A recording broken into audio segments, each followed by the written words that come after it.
Listeners be advised, this episode is rated R for colorful language.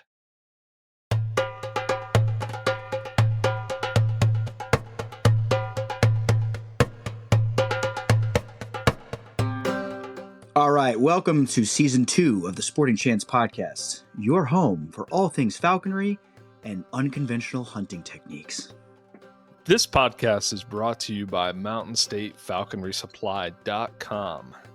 Check out Heather McNeamer's store for your East Coast falconry goods.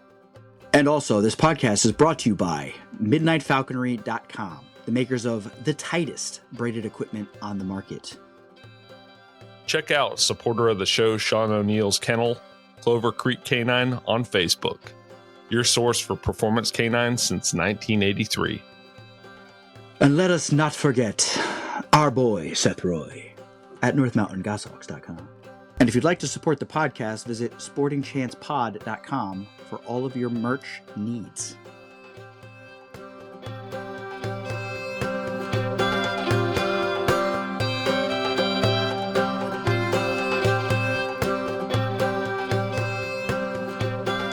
All right, everybody, welcome to an exciting episode of the Sporting Chance Podcast. We're doing a little recap of the weekend, of current events and the weekend. So last weekend, we did a turn and burn trip to Washington, D.C. to hunt with friend of the show and former guest George Roshak. It was epic. It certainly was. And then friend of the show, Tom Cullen, was interested in ratting as well. So he went with us, as did butt of many jokes, Harrison Dalby. Harrison and Megan, the talented photographer and dog trainer. Yes, Megan as well. We all met in Washington, D.C., and Tom just kind of low-key said, hey, I've got a friend that we can stay with. And I didn't really put too much stock in that. I figured that might fall through. My in-laws don't live too far from D.C., so I was fully prepared to go stay with my in-laws. I even laid the groundwork with Casey. But Tom came through and we stayed in pretty spectacular place. Yeah, quite the place. It's what was it, the original house in the DC area at one point? In that particular neighborhood, it was like, yeah, one of the original houses. There wasn't anything there at the time.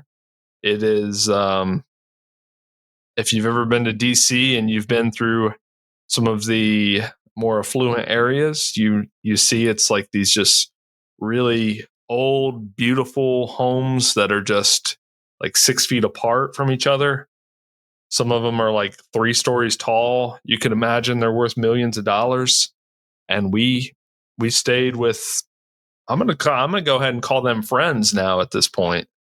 Some new friends, falconer that I had no idea he was a falconer. He has a Wikipedia page, and I don't want to spoil who it is because he agreed to come on the show. So we'll talk more about him at a future date. Let's just say that he is world-renowned, very talented at what he does, and has connections to many presidents in years past. He has a Wikipedia page. We'll leave it at that. He also has a Wikipedia page. Oh, yeah, and he has stuff out on Nat Geo, Amazon, Netflix, everything you could think of. Yeah. That might be too much information. I think it's good. It was a super cool weekend, and the ratting was almost second to meeting those new people because they were just so accommodating, so cool, so fun, so interesting. Yeah. Yeah, I mean, I'm in wealthy people's houses pretty much every day for my job, but to spend more than a few minutes collecting payment and leaving, I kind of like didn't know what to do with myself. So, so I just kind of, I just found myself just doing like the stereotypical like rich white guy laugh randomly to try to fit in. So everybody be talking. What is that? What is the rich white guy laugh? It's just like the Jeff Bezos laugh where you just, if you don't know what to do at a certain, even if you're in a nice restaurant, right? You're in a really fancy restaurant, you don't know what to do. You just throw one of these out there. Everybody just, okay, he's supposed to be here. You just throw out the And everyone goes, "Oh, okay, all right. He's one of us. Come on in, take a seat." What's so funny about that is I was the first one to get there, and I told Tom, and Tom said, "All right, he's going to unlock the door for you." So the way the house is set up is you got the house, then you have like a beautiful courtyard of grass, and then you have the garage with the carriage house over it. And we stayed in the carriage house. It wasn't really a carriage house. It was like another house, basically. Yeah, I would love to live in it. Yeah. Right on the street. Just go out the door, turn left, and you're in the downtown of DC at all the bars and restaurants. Right. So I walk into this place and I'm thinking to myself, because there's nobody there to greet me. I walk in and I'm like, dear God, I hope to God it's the right place. Just start stealing everything he sees. No, just kidding. I walk in and I'm kind of doing the hello, anybody here? And nobody's around. It's a ghost town. But as I'm walking through the courtyard, there's people in the yard next to them. And of course, they have a little brick wall that's about like 6 feet tall. And I can just see over the top of it and see some heads on the other side. And I hear people doing the Jeff Bezos laugh on the other side of the fence. Yeah. The wall. Yeah. There were like 3 people simultaneously doing it, like clinking martinis or wine glasses or something. And then, so I still don't see anybody there. I peek my head in the back door of his house because it's open, and I'm saying his name and nobody answers. So I turn around, and as I'm walking back to the carriage house, I see a Western Sporting block perch sitting in the grass. I go, oh, that was like 10 pounds off my chest. I was like, okay, I'm in the right spot. So, we met everybody and hung out, and everybody showed up, and we went ratting. It was a blast. George came, hung out. Harrison and Megan came. We were all eating snacks and hanging out at the house. And then once like 10 p.m. rolled around, it was time to hit the road and head into the city, the downtown, which was like 2 blocks away, not even. Yeah, we hit the town. George knows the place. So we just followed George's lead. He, of course, had his Patterdale Terrier Jacks with him. And I don't know, it went about like it usually does. I think with the dogs, we got 35 rats. 35 rats, and then we got like another 20 something. Well, we'll get into that. We'll get there. Yeah, we'll get there.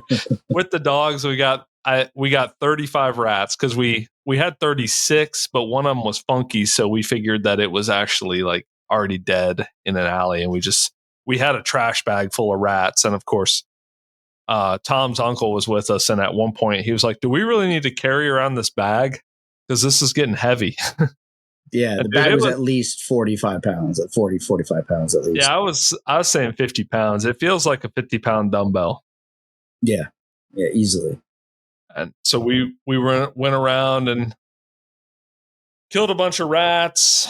We ran into 2 weird situations with people, which is almost like more interesting than anything in DC. Is so we had the dude who was listening to, was it like Madonna or Cyndi Lauper on a Bluetooth speaker?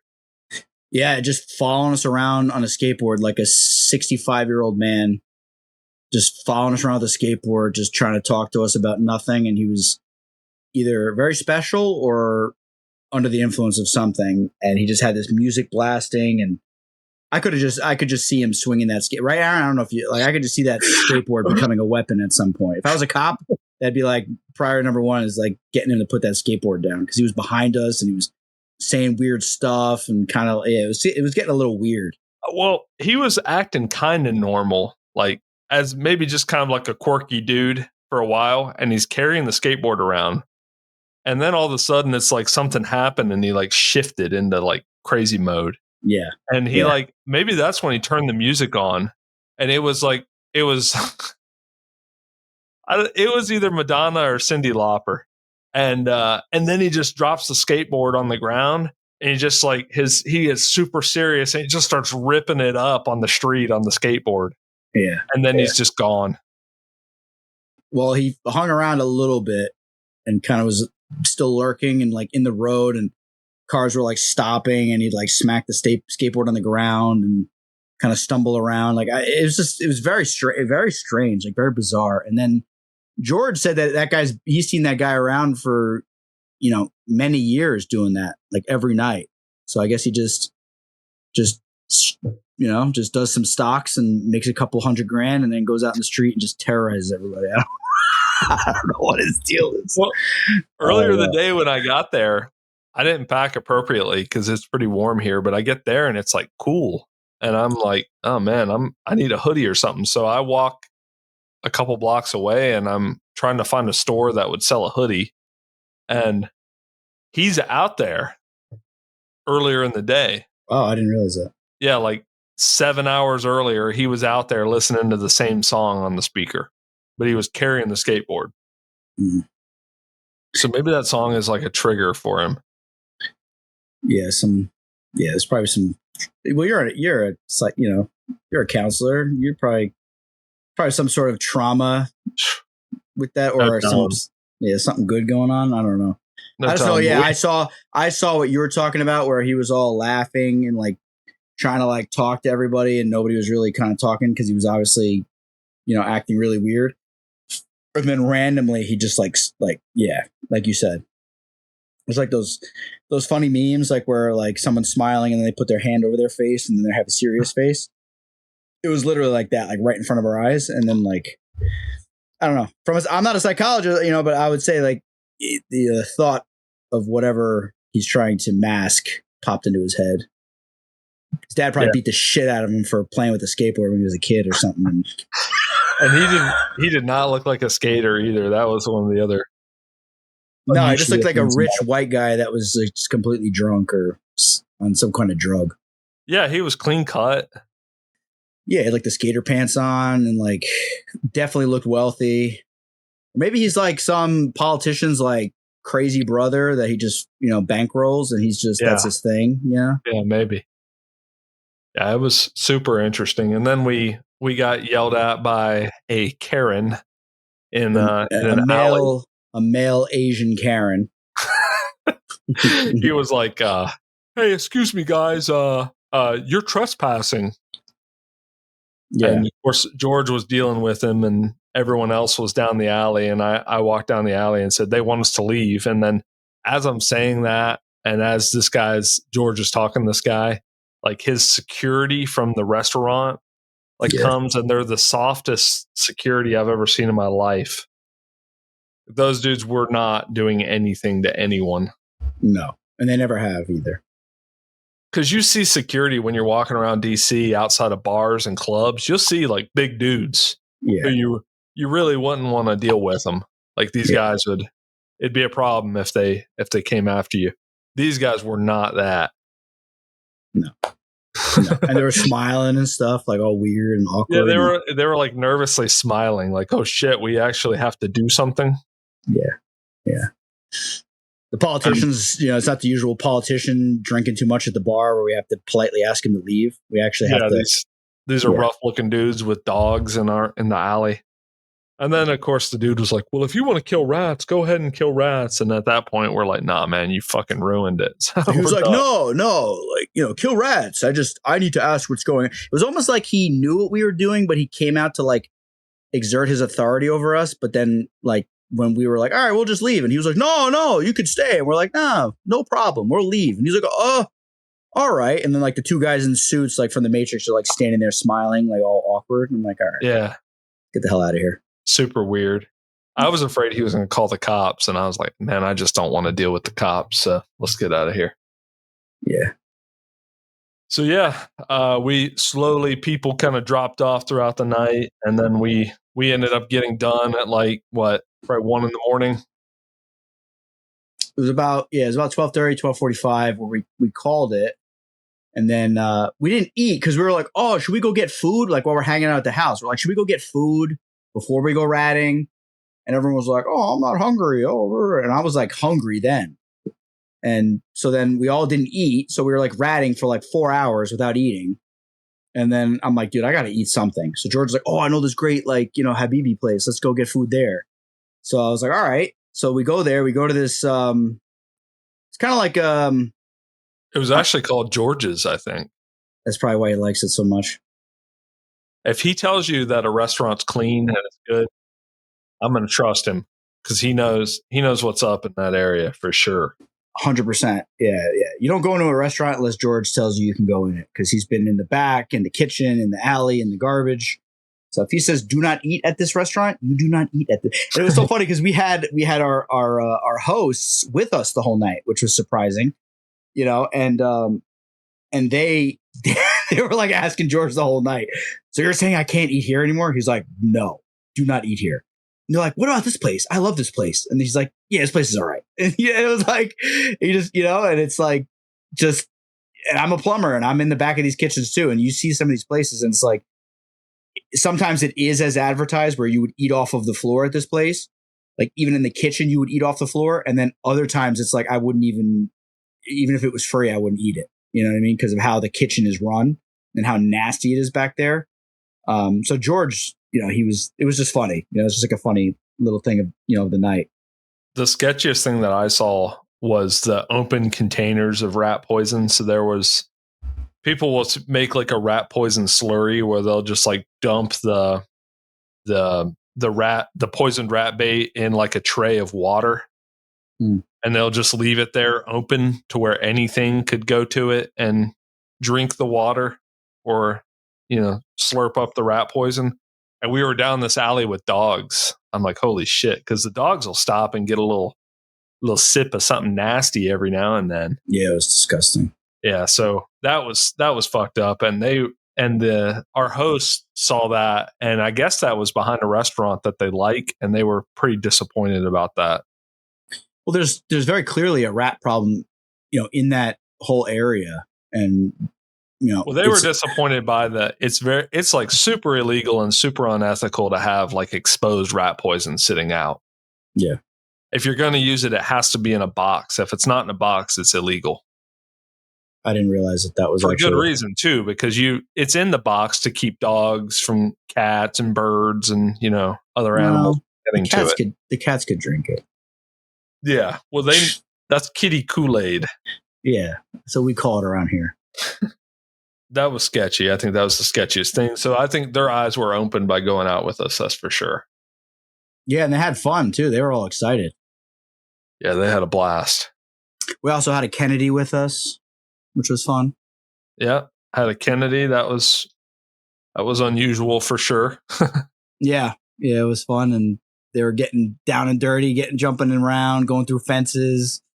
It's when I first met that person, they introduced themselves, and the name like sounded real familiar to me because they didn't say their last name, so they said their name, and I was like, "Wait a second." And I think I probably like stopped and was like cocked my head to the side like that, like, "Huh?" Yeah. And I said, "I heard your name earlier today," but what I was thinking was that it was our host's kid, like one of their kids, right?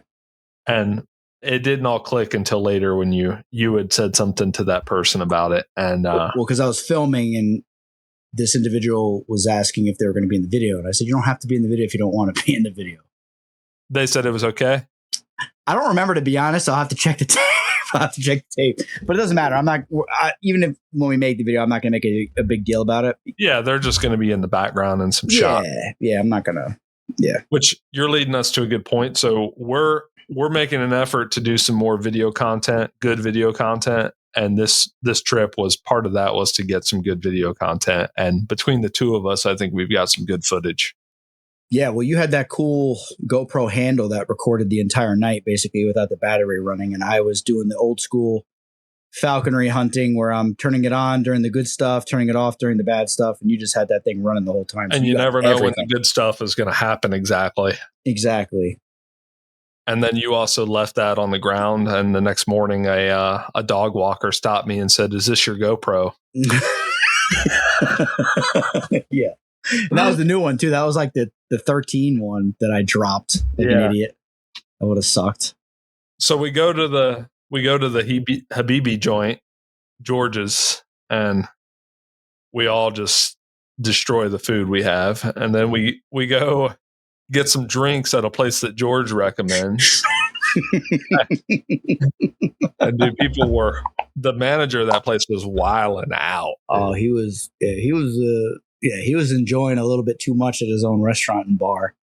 And the bar closed while we were there, and he started like cussing at people to get out. Like, yeah, people wouldn't leave, and they were kind of just milling around. There was a couple people trying to take some ladies home, and we were just kind of standing in the corner, just keeping to ourselves, talking, and just we only had time to get one drink each. But since we didn't eat all day, it like for me particularly, I mean, it hit me pretty hard just the one drink. Yeah, and this guy's the whole night we just kept saying it. Pay your tab and get the fuck out of here. Yeah, dude. No joke. People that were just at the bar, like waiting for their check. And they were not fazed by it either. No, it was almost like they weren't even listening to him. No, they weren't. It was like this dorky looking white guy at the bar.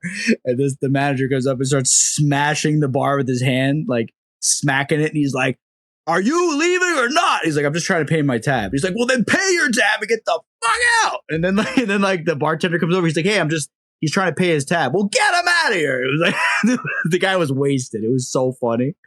Yeah, the manager was wasted. Yeah, the manager was wasted, and we weren't supposed to be in there. First of all, we had like blood on us. Like we're all wearing hats, and we're not, like certain places like that. Like I've gone, when I was young, and I don't know if Aaron ever partied when he was young, but I used to go out a lot. So like I would get all fixed up. I put my Timbs on, I put my shirt on, put my hat on, and we'd all, jump in a car and go down to like Hoboken to party. And like you would go into a nice place where you're all planning to go, where all your friends are, as everybody's there. And literally just because you're wearing boots and a t-shirt, they would tell you can't come in dressed like that. You have to leave.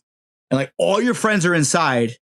So I know like we were not supposed to be in there. We were wearing like t-shirts, hats, boots, and it's a no-no. You're like places like that. Like they don't let you in wearing boots. You don't wear your hats. And yeah, we got in because George knows the owner.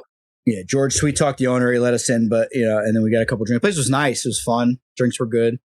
The one drink I had, and then you want to keep going there, or you want me to keep going? No, go ahead. So then we go out and like we're done. Like we ate already. We just went to have a drink and whatever. And it's me, Aaron, Tom, and George. Oh, and Tom's uncle Brian and his son. So we go out, and then George is like fired up. He's excited. Like he's ratting all by himself all the time. So he's fired up that he's got company. So he's like, "Hey, I want to show you." And he gets some booze in him. He got a little booze in him. So he's like, and that's a pro tip, because next time we go, we're definitely going to the bar first, FYI, because it made it so much more fun. So we go outside, and George is like, "Hey, listen, let's go. I just want to show you what these rats do when like there's no dogs around. I want to show you what they do." And this is at like 1 a.m. Right? So we go around back, and the rats are like, we just went through the alley and killed like 10 rats in this one alley, and we go back there and there's like 20 more rats running around. So like us being falconers that are not flying now, we're all pent up. So we just start going crazy trying to kill the rats, like with our feet, and they're running everywhere. We go into like this, I don't know what to call it, Aaron, like the psychology term. I mean, it was like a trance, basically. I mean, I know that I went into a trance. Like you were in like a bloodlust, like berserker type of thing. Yeah, like where I just like almost like where you're hawking and you're not catching anything, you're not moving anything, and then like the sun's starting to go down and you need to put a slip in front of your bird, and you just kind of go into autopilot to just get it done. You're just plowing through brush, you're just flipping over stuff, you're just trying to do anything you can. I basically went into that mode, and also I was kind of tipsy, and so what time did we end? We went from checking one alley to 4 hours later. The sun's coming up, and when we're walking back to the carriage house, the birds are chirping. The birds are chirping, and we were just going ballistic, laughing, having a blast. And we killed almost as many rats with our feet and our hands as the dogs did. It was so much fun. It was literally so much fun. Well, no, we were talking, and I don't know if you remember it, but we had said like we need a second set of dogs to pull out Yes. For the next go round. Like keep them, like use the dogs for the first part of the night, go have something to eat, get a couple drinks, and then pull out like the reserve dogs to go back out. Fresh dogs with like a couple people that are willing to stay. And like, you know, because we had too many dogs at the end of the day. You know, we had like what? Oh, pro tip. Like I was kind of keyed up. I was getting cranky about the whole thing because I saw the writing on the wall. There were so many people coming, and there were going to be so many dogs there. I was like, I don't even know if I'm going to come. Yeah, I think I'm going to stay home. Yeah. And like, I was so annoyed. I turned off my phone that night. It was like, and then the next morning I got texts where people are like, are you being serious? Are you really not coming? And I thought we were leaving at like, you know, 8 a.m. I was it's a 5-hour drive for me. It's like a 7-hour drive for Aaron. And Aaron's like, dude, I don't know if I'm going. And I'm like, dude, I'm about to go back to sleep right now. And then we got up and we're like, and Aaron's like, we should go. And I'm like, we should probably go. And then we went, but it was because it was so many dogs. And you would think more dogs, more rats. No. No. It is not this way. It does not work that way. And yeah, too many dogs, man. It gets chaotic. You know, like dogs are pulling back. These rats. Yeah, they're all keyed up on each other. They're watching each other instead of watching the rats. And, you know, if you go and you have like a well-oiled machine of 4 or 5 dogs, I think that's the money right there. Yeah, for sure. Yeah, for sure. And everyone that's there is participating and doing their thing, which is why it's like we could take out the looky-loos earlier in the evening, and then we can like go back and get ripped up on some some coldies, and then go out to really kill some rats. Yeah, that's the pro tip. That's the plan for next time for sure. You go out, have a little pregame, kill a couple rats with some people, and then when everybody starts getting tired and leaves, then like the real people will stay and just, you know, because I was the only reason why we started to stop is everybody started getting tired and I started feeling nauseous because I didn't eat. You know, the food was wearing off. I had a drink in me. I was tired. I was sprinting down these alleys trying. I mean, we killed what, like 25 rats? Like we killed 31 with all these people and dogs. And we killed 20 something with 35 with the dogs. We weren't collecting the ones that we killed without the dogs. But the one alley, how many did we pull? To what, 20 out of that one alley? Remember? I think it was 15 out of that alley. And that was just one alley. And then I know for a fact you killed 2 more. I killed 1 more. I felt kind of funny doing it without the dogs. I felt kind of like cruel. That's your testosterone levels. That's my low T talking. That's your low T talk. Yeah, because I kicked one in the face. It went up on the back of a garbage can, like the ones with the big wheels in the back. It jumped up on the wheel and it's like looking around because we were moving stuff. And I just like kind of froze and it saw me. And then I just literally just kicked it, like soccer kicked it, like right in the face. And it did a backflip and then ran past me. And then Aaron's like, if you've never seen Aaron in person, Aaron's like 6'1", you know, like size like 13 feet. And then the rat like runs past him like all like confused. And I just saw Aaron like just very gently just crunch its skull with his big ass foot. It was so funny. Are you talking about where I put my leg out? Yeah. And you look like you were doing like a ballerina dance and you were just like crunch. Yeah, it was nuts. We were going crazy. Yeah, we were possessed. I grabbed one by the tail from behind like this guardrail and swung it, threw it into the side of a building. Yeah. So you started hand catching them too by the end of the night. By the end of the night, I didn't. Yeah, and then Tom grabbed one by the tail, ripped its tail off, and dude, we were possessed. Yeah, he degloved it. Yeah, as they would say in the medical field, he degloved it, and then we caught that rat later that night, and then I'm like, I don't know, like it was like something that you wouldn't post on social media, like, you know. Yeah, that's what it felt a little off, you know. Because I was like filming it, and I was like a little tipsy. I was like, "You ain't got no tail, cuz. Like, where your tail at?" It's like, it's like spazzing out in the ground. It was not good. Let's get into a couple little funny things. Like George is a straight up fucking trip, dude.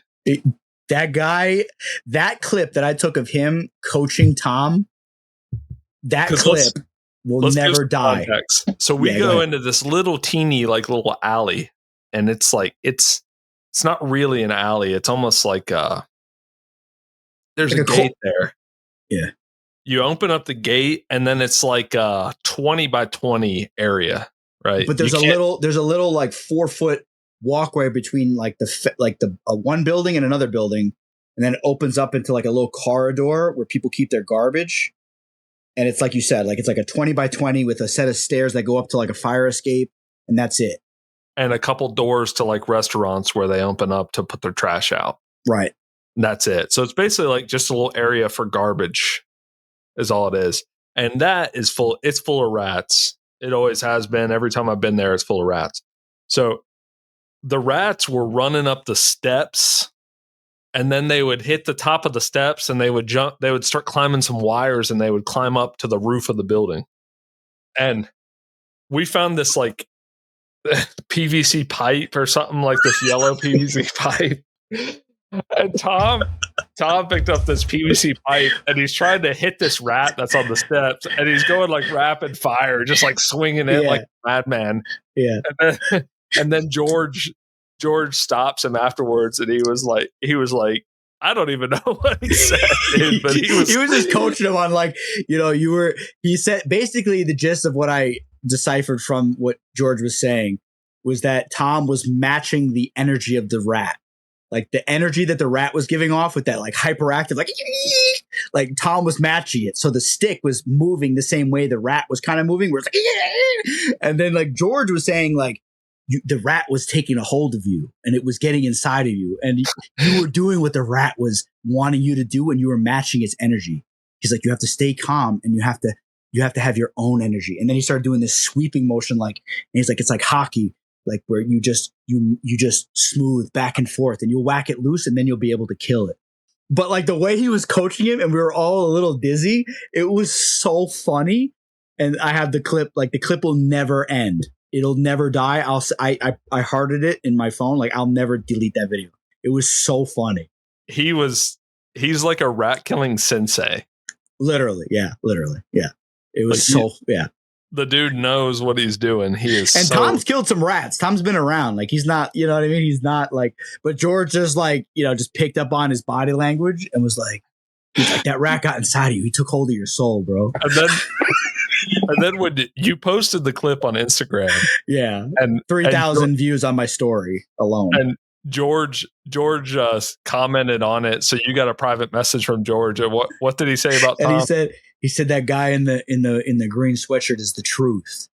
That brother has potential or something like that. He said, no, I think I can remember better than you. Hold on, I sent it to you. Hold on, let me look for it. It's worth looking for. So I it was so funny that I screenshot it, and so I posted it, and then so he says that brother in the green sweatshirt is the truth! ! I saw the way he moves. ... Like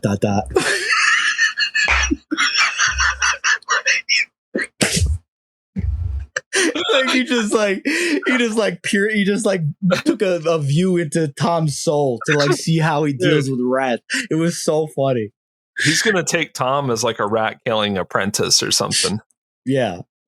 I mean, like, I don't know what came over me. I don't know what it is. Maybe because like falconry season's over, I have nothing else to do. But like, I was just seeing red, and I just saw like, everybody started getting a little tired and like starting to like, all right, this is all right. We killed enough. By the end of the night, I was like zombified. I was so tired, and I couldn't really articulate words well by the end of the night. I was so tired.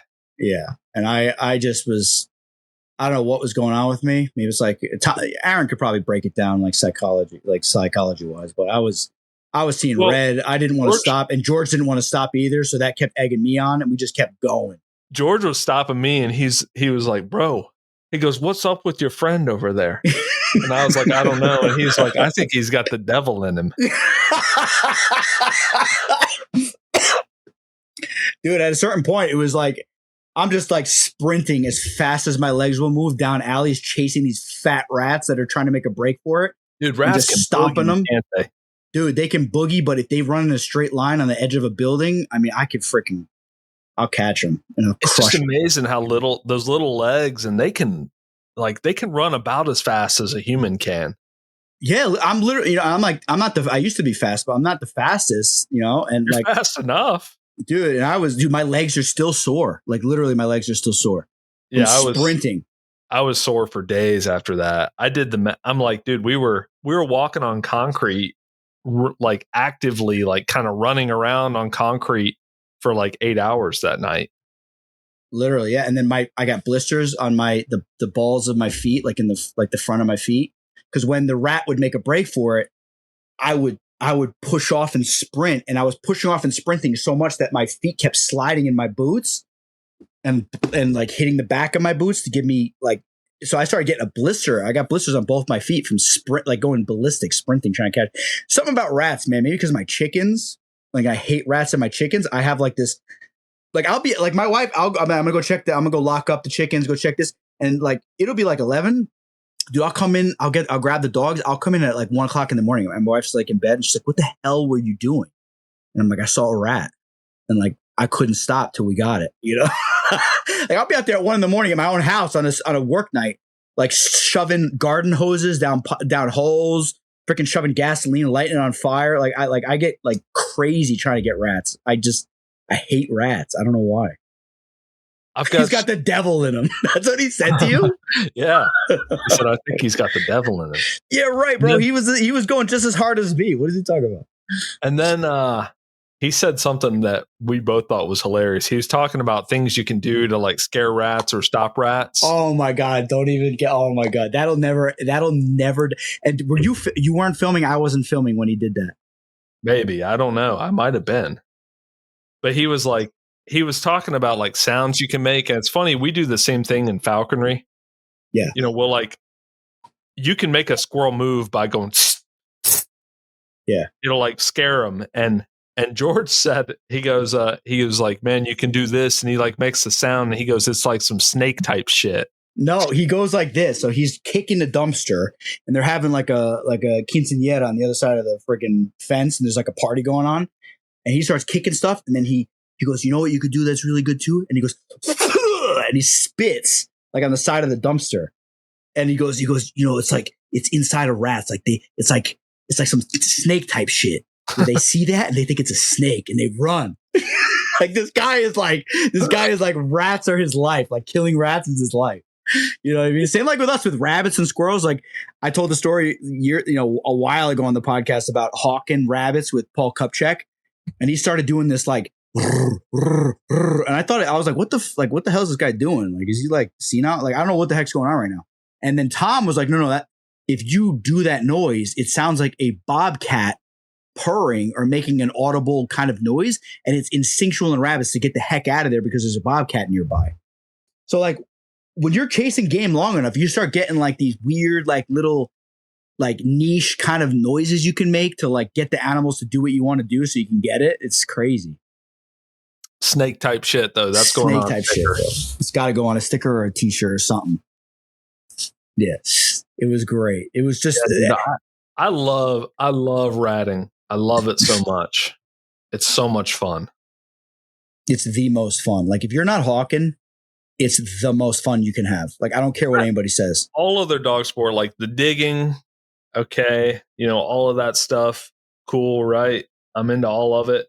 But at the end of the day, it's like if I can't hawk, my number 2 would be ratting.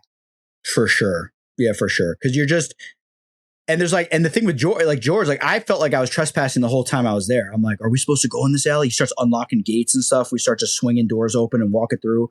And he's just like kicking dumpsters and kicking garbage cans and smashing these rat boxes, and rats are running everywhere and we're stomping on them. And I keep thinking like the cops are going to come, but like he has like a circuit that he does and everybody knows him. He's allowed to be there. We talked to a bunch of cops throughout the night and they're like, oh, keep it up, keep going, get after it. Like nobody cares. And anybody that stops us or says anything, as soon as you tell them we're just killing rats, they're your friend. Because there's obviously a rat problem there. They don't care. They're like, you're killing rats, just keep going. You want to come in my kitchen, kill my rat. Like, I don't care. Like it was kind of that vibe. That's what we saw the dude later on or earlier in the night. He goes, are y'all killing rats? And we said, yeah. He goes, follow me. And he goes, walking down the street. and he unlocks a little alleyway that had a gate on it and opens it up. We go Yeah, in there, kill several rats. yeah, I couldn't get into that little thing, but yeah, it was like this black kid that was like off of work, just like hanging out by his car, like getting ready to leave for the night, and he sees us with the dogs, and he starts talking to us, and all of a sudden, he's like, "Follow me, follow me." Like this is a kid that's like just got off of work, you know what I mean? Like he's trying to go with his friends, trying to go home. He's like, "Just follow me." He's like, "Bro, last time I came in here last night to throw the garbage out, there was 20 rats running up the wall trying to get away from us just from opening the garbage can." So then they just cut the dogs loose in there, and there was just rats flying everywhere. Dogs are ripping them apart. People are throwing them. It's just so much fun, and people are like fed up down there. Almost, it seemed like.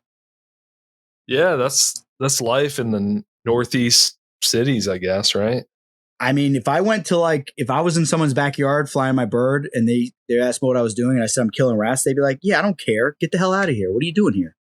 Yeah, But like there, it's like all you have to do is say like, "I'm killing rats," and they're like, "Just keep going, no problem." And they close their window, go back in their house. You know what I mean? Like they don't care. I've had people excited about me catching squirrels. Yeah, I've had that too. Yeah, which yeah, squirrels are. they're just tree rats. Yeah, that's what. Yeah, I think it's a little bit. It's a little bit like disrespectful to the squirrel because the squirrel's it's a worthy quarry. So are rats, dude. And I was telling Tom, I'm like, bro, you trying to get some videos, bro? Like, get a Harris Hawk in here and just like let it catch a couple. Like, we could easily catch some because they're just running out in the alleys, and like it would have to be quick though because it's a little, they move quick. They know where they're just like a squirrel. They know where they're running. They have a plan. As soon as you flush them, like they're not just running and stopping. Like, oh, they're going straight to the next hole, straight to the next hiding place. Like it's not, except for that one though. That one that remember that when you were trying to where we killed that 15 in that alley and you were grabbing them with your hands and stuff. There's two. One took off down the street, like the side of the street next to a building on the sidewalk, and I sprinted down and squished it. And then I turn around and walk back. And as I'm turning around and walk back, a slightly smaller one starts running directly towards me. And I just froze and like acted like I wasn't moving. And then it ran right next to me and I squished that one too. And then and then came back and like we hit this already with the dogs. That's the crazy part is we already killed like a bunch of rats in that alley. And we went through like a couple hours later and it was like double the amount of rats. It's crazy. Yeah, there's infinite rats there. Yeah, if it wasn't 5 hours away, man, I'd like, like there's a guy who rats in New York and I'm like, I don't even know if I want to go, to be honest, because if I go, dude, I'm going to start putting my kids to sleep and just drive into the city every night. Like I'm gonna become crazy. Like you saw the way I am with the rats. I don't know what the deal is. I get like, I love killing rats. Like during hawking season, I'd love to see how all of us as a group react during hawking season. Like if it would be as crazy, because we were all going crazy. Everyone's acting like I was going crazy. Everyone was going crazy. Aaron's big ass was like freaking Inspector Gadget running down these alleys trying to kill these things, bro. Like everybody was going crazy trying to kill these rats. Tom was ripping their tails off, throwing it. Like, yeah, we were going nuts. Dude, I think it's just because of the hawking season is over. That's probably Tom was so stoked to be doing it, though. It was. Yeah, he loves it. He wants to go back again. I'm down. I'm ready to go. His girlfriend's name is Brittany, right? Brittany's awesome. Yeah, Brittany's like the backbone. She was such a good sport. She stuck with us the whole night. She handled a dog. Like she just did great. And they went digging earlier that day too. That's the crazy part is Tom went down there at like 8 a.m. to dig with Teddy, then came to the house, hung out for a little while, and then we were ratting till like 4:30 in the morning with the sun coming up. And she was the whole time so super friendly, super cool, just warm, friendly chick, man. She was great. Yeah, it was a pleasure awesome. having her there. So yeah, then the next day we got up, we had a lovely breakfast. We did a little tour of the home. We saw some cool artifacts in the home. Went to see some of the homeowners' birds at a different facility outside the city, and that was that. It's just kind of a turn and burn trip.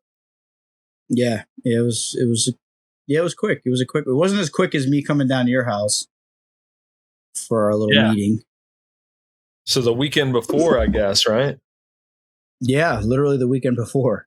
The weekend before, I had I don't advertise this because people just go nuts over it, and I'm a little.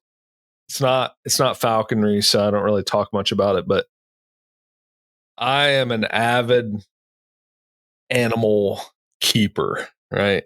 I guess that's a good way to say it. I always have been. I've got turtles and tortoises and snakes and lizards, and I've got a parrot. And in addition to that, for the past few years I've been breeding owls. And last year was my first year breeding screech owls. I bred one or produced one viable egg, and then this year I produced one viable egg and gave it to Casey. Yes, which is extremely, extremely generous of you. But it is falcon related because we're going to use this sucker, hopefully, to kill some sparrows.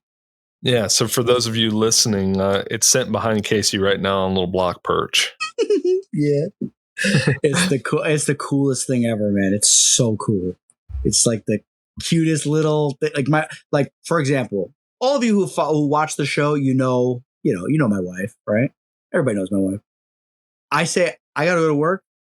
I got to take this thing with me to feed it, or no. I'll take care of the bird. I'll take care of the bird. That's my wife. Gutting mice in the sink, putting them in warm water, cutting them up into little pieces. My wife. Yeah, it saved your marriage. It's saving my marriage.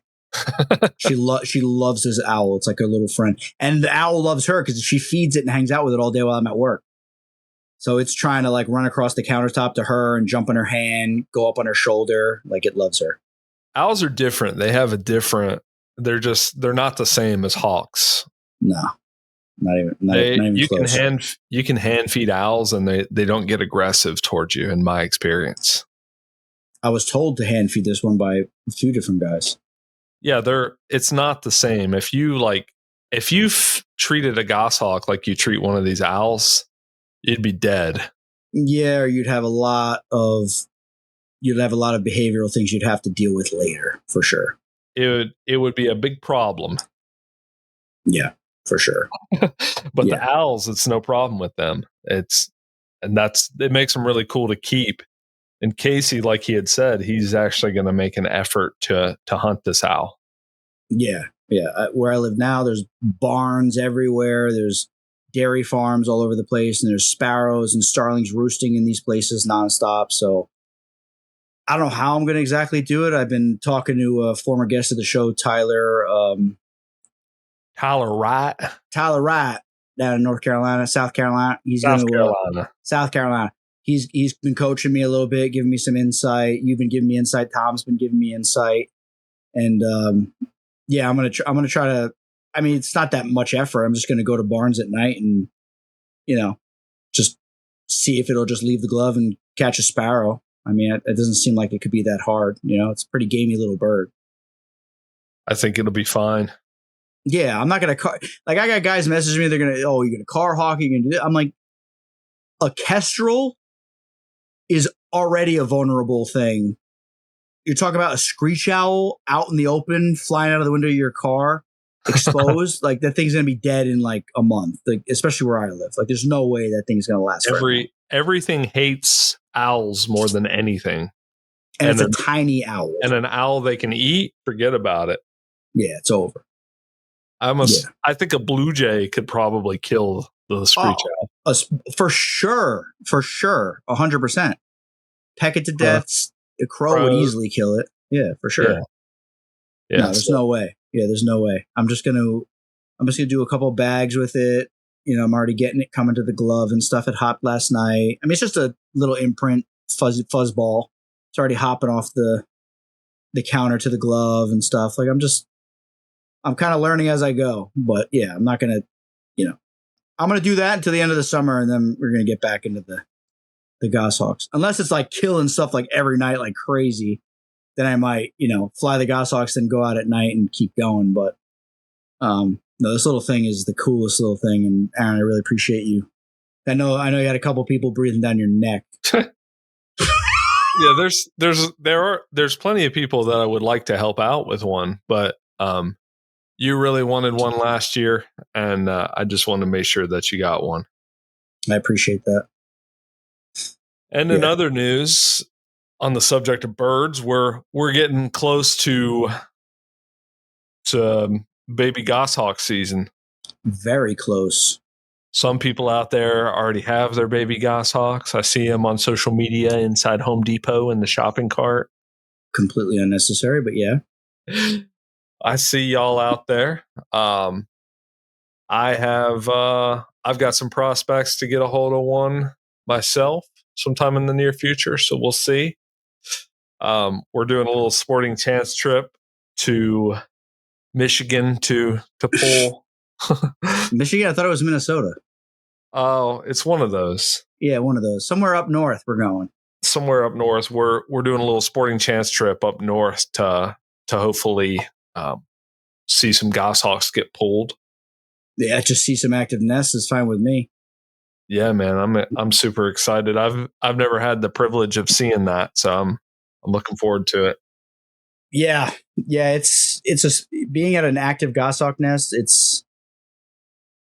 I'm not going to judge people and say like if you don't get excited then something's wrong with you. But for me, it's a very intense, almost like a borderline emotional kind of thing. Seeing an active goshawk nest.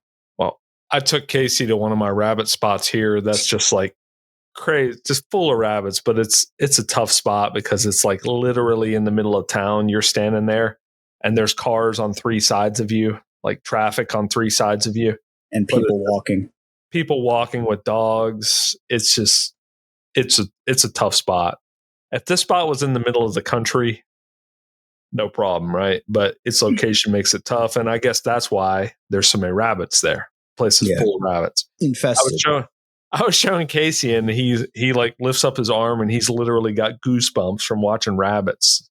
Yeah, I was surprised about that, to be honest. I literally had goosebumps on my arm after we walked into the field, took a couple steps, and a baby rabbit ran, then another rabbit ran, and then there's like a little like kind of like dirt, sandy like road almost like down the middle of it, and there's like two rabbits at the end of it just sitting there looking at us, and they slowly start hopping, kind of walking away, and I started getting goosebumps. I started getting goosebumps, like literal goosebumps on my arm over seeing that. Yeah, I have no idea why. So weird. If you get that jazzed up about rabbits, then I can only imagine how you are at a goshawk nest. Yeah, it's just a big deal, and like we harp on goshawks on the show, and people are tired of it, or whatever. But like, if you want to see a Harris hawk nest or a red tail nest or pretty much any other bird in falconry that you want to see a nest of, you can pretty easily find a nest of and go see it. Like, wow, look at that. But like, you can't just like, hey, I'm going to go look at an active goshawk nest right now. Today, I feel like going to see one. I'm going to figure out a way to go see one. You can't unless you have a connection, unless you put the legwork in, or unless you know people that know where they are. Like, it's just not that easy.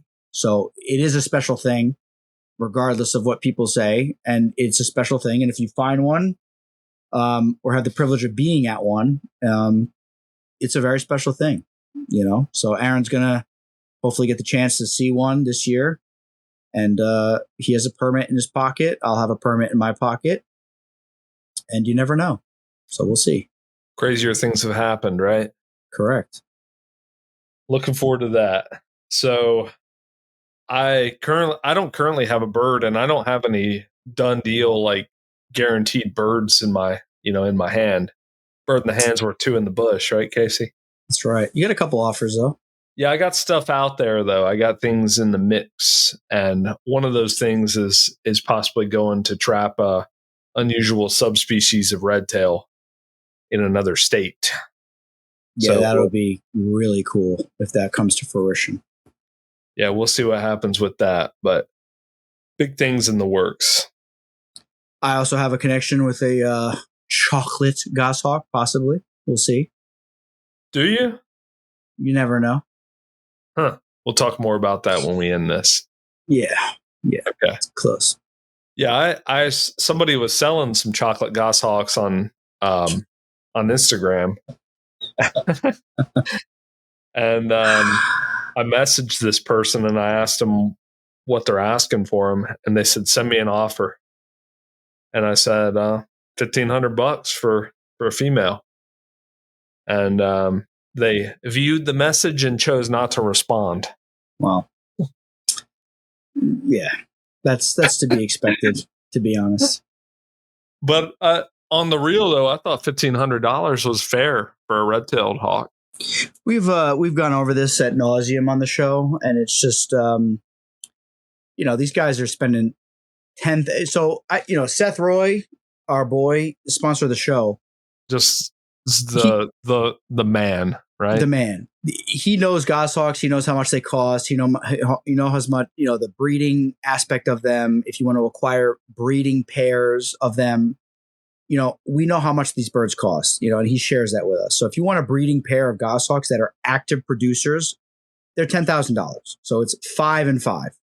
So if you want an active pair of birds that breed, it's $10,000. That's like the going rate.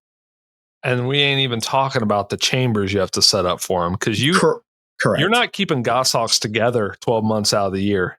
No, 2 separate chambers. It's a whole process. You introduce them and they may kill each other. Correct. So, I understand that there's quail costs and there's food costs involved. But when you have red tails that are free birds that are given to you and you're putting them in a chamber and they're producing, I'm not trying to be a douchebag about this, but they're not worth goshawk prices. You can go out and get a tiercel goshawk from a breeder that has an extra goshawk or whatever, or even if he's just trying to move tiercels, you can get him for $1,500. Maybe not from our boy Seth Roy, but you can get him for $1,500. So a red tail hawk that just looks different in the States, it's for somebody to charge more than $2,000. It's just it's crazy. I don't care how you justify it, your time, and I understand all that. But they're free to charge what they want. Like, that's fine. 100%. And I'm not going to bash them for charging it, but don't get offended when somebody offers you a price that's less than what you think is justified. Yeah, the only thing is the whole that was an unusual interaction where you ask for an offer, I give you an offer, and I'm sorry, I don't think $1,500 is I think that's kind of a fair price, right? I'm not trying to, I'm not going to yes man you, but yeah, both birds were free. We know both birds were free. Yeah, you put them together, they bred. That's not bad. I mean, and honestly, I'll tell you this, as someone who breeds birds, I'm not doing it for profit. I think if you're looking for profit breeding birds, breed dog. Well, not even dogs, because I breed dogs too. Well, you breed other things. Yeah. Actually, you know what people say? They're like, the money's in breeding the food. Breed mice or breed quail if you want to make money. Or breed eagle owls. Yeah, even that, dude. I've got a pair of eagle owls that eat a quail a day. And yes, that's not cheap. And we're not trying to bash this person. It's just, it's just like, I offered this individual a fair price, slightly lower than what they were asking. And it was like a whole shit show over me offering, $500 less than the asking price. So, I've gotten goshawks for I've never paid more than $2,500 for a goshawk in my life. And I've flown all of them. Pure albitus, crosses, tiercel. I've flown them all.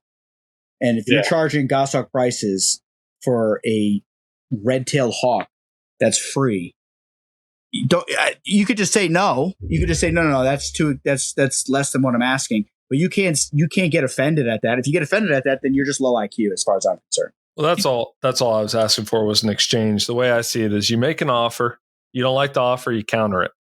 Correct. That's business. I get people that all the time. They're like, "How much to do this?" I'm like, $700. They're like, "Oh my God, I could get my mother's brother's sister's father-in-law to do it for $10. Can you do it for this much?" And I say, "I can do it for this much." And they say, "Okay, fine, $500. Okay, great. I'll be out tomorrow." Like, it's just called, you know what I mean? Like, don't get involved in business if you can't handle business negotiation. Like, it is. And this is the other thing, Aaron, and this is in defense of the breeders that do this, is every single nature center and zoo and pet keeper lady that wants to have one, they're willing to pay the money. That's the reason why I have a 3/4 North American, 1/4 Finn, 1/4 albitus out in my chamber. and I paid a decent price for it.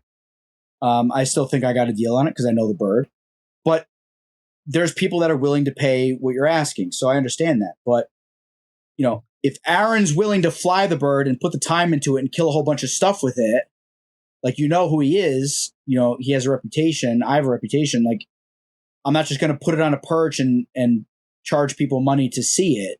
I'm going to fly it and hunt with it and ultimately make you look better for it. Like there should be some sort of a reciprocal. Unless you don't care about that, then just say you don't care about it. You just say I need top dollar for the birds.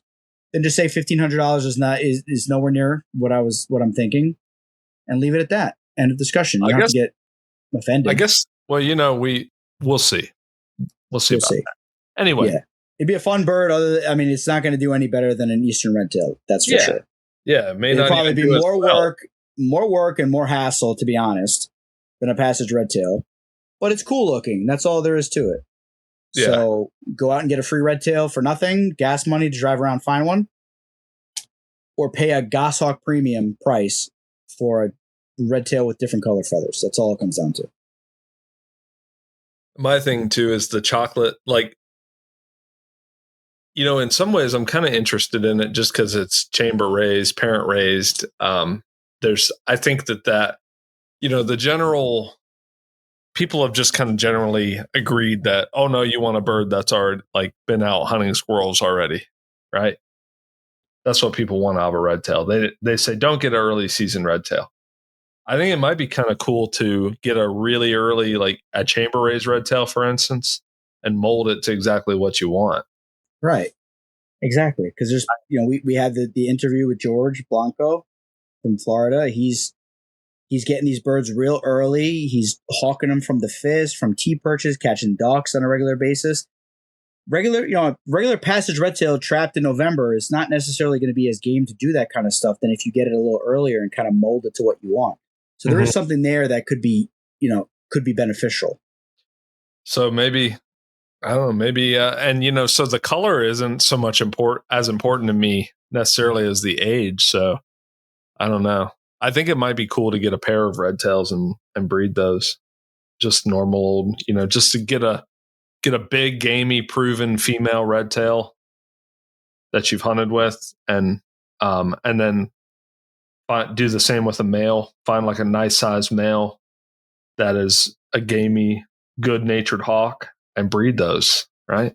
Yeah, why not? Maybe we'll see about that. Yeah, I don't know if there's a market for regular, normal coloration. Well, like you were saying though, if it's nature center ladies and stuff like that, maybe there is. Well, yeah, because there's also rules for nature centers and educational things where they can't use wild, trapped birds of prey for their shows. They have to use captive bred birds. So, how many people are breeding red tails in the country besides a couple guys? That's not commonly bred because they're so easily accessible to falconers. Right. So, yeah, it's just something to say. And I don't mean to sound negative or rude or anything like that. And if this individual is listening, I'm not trying to be a douchebag about it. It's just, I've negotiated with many breeders about birds, and it's just business. It is what it is. I'm just negotiating. So you don't have to get offended and run your mouth. It's just, it is, it is what it is. You know what I mean? Like, it is what it is. All right. Well, that's it from me. How about you, Casey? No, I'm good, man. I'm just excited about this little killing machine fluff ball sitting behind me. I'm excited.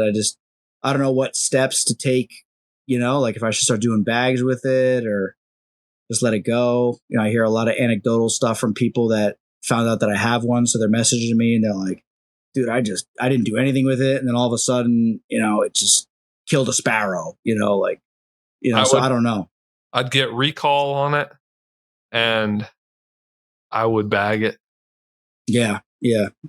So that's the trouble now, is finding bags that are not going to traumatize it. And I don't know if they get traumatized, like a goshawk. I don't know. Carrying avian pox or whatever. Right. Yeah. Like a nasty starling that's like disease ridden. So if anybody's got any insight and has done it before, let me know. I got a couple guys that are talking to me already about it, and any help. This is a new this is a new endeavor for me. I'm not experienced with this, so it'd be helpful if you know anybody or have done it before yourself. Reach out to me. All right, guys. Thanks for tuning in. Thanks for tuning in. It was a little short one, kind of a random little drop, but, you know, it is what it is. See you next week.